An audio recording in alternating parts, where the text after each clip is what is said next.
Bismillahirrahmanirrahim. Elhamdülillah ve salatu ve selamu ala Resulillah. Kadının yüz güzelliği kesinlikle dinimizin hükmünü belirttiği, yani kadının neyi ne kadar yapabileceğini belirlediği konular arasındadır.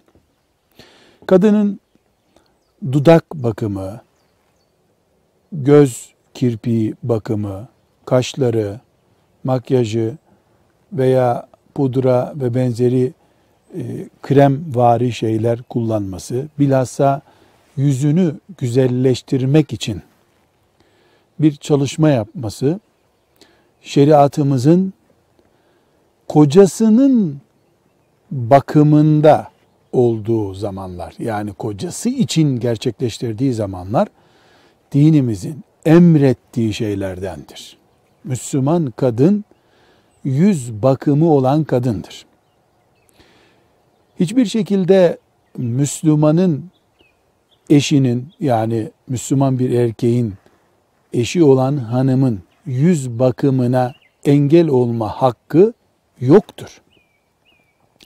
Dinimiz Müslüman kadının beden bakımına izin verdiği gibi bunu onun görevi olarak da bize işaret etmiştir.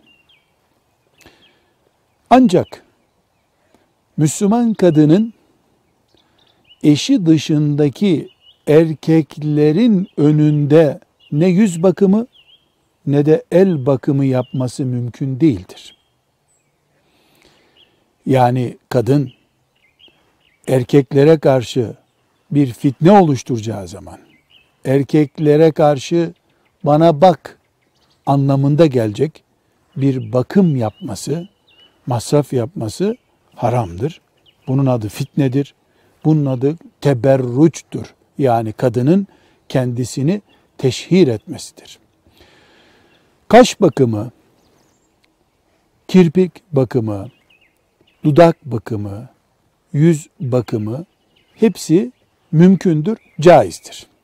Ancak Allah'ın yarattığı tarzı değiştirmek, mesela zayıf bedenli yarattığı bir kadının kendisini dolgun, yanakları dolgun gösterecek bir estetik ameliyata girmesi caiz değildir.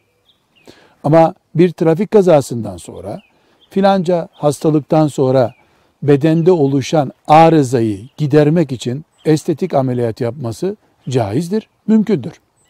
Kaşları kökten değiştirip sıfır kaşlı yapmak haramdır. Ama kaşların üzerinde erkek görüntüsü verecek kadar, yani kadın doğasında olmayan görüntüleri düzeltmek caizdir. Kadının herhangi bir şekilde erkeklerin fitnesine neden olmayacak yüz bakımı hakkıdır. Bilakis şeriatın ona yapmasını tavsiye ettiği şeydir. Ama çocuklarının rızkından kısarak, israf ederek değil. Ama gusül abdestine veya normal abdeste engel olacak bir nesneyle değil. Eğer abdeste engel olmuyorsa, ortada bir israf yoksa, Allah'ın yarattığı tarzı değiştirmek gibi bir hata söz konusu değilse, yüz bakımı gereklidir.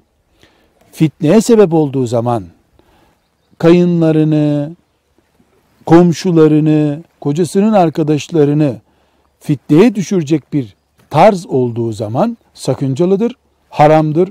Şeriatımız buna izin vermemektedir.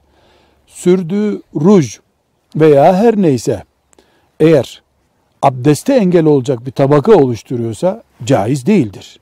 Bir de son bir nokta olarak, bütün bunlar tıbbın sakıncasız bulduğu şeyler olmalıdır. Eğer mesela dudak boyası diyelim biz öyle isimlendirelim. Dudak boyası denen şey, dudakta kurulamaya, kuru kalmaya veya filan hastalığa neden oluyor diye tıbbın bir tespiti varsa, esasen helal olsa da tekrar yasak olur. Çünkü insanın bile bile sağlığına zarar vermesi, yani tıbbın şüpheli gördüğü bir şeyi kullanarak da olsa zarar vermesi caiz değildir. Özet olarak diyebiliriz ki kadının yüz bakımı, yüz güzelliği helaldir, gereklidir. Haram olan kocasından başkasına güzel görünecek şeyi yapmasıdır. Yabancı erkeklerin fitneye düşeceği şeyi yapmasıdır. Ben onların bakması için yapmadım gibi bir özür beyan edemez. Her güzele bakılır. Güzel süslendikçe bakılma oranı artar. Fitnenin sebebi de kadın olmuş olur. Velhamdülillahi Rabbil Alemin.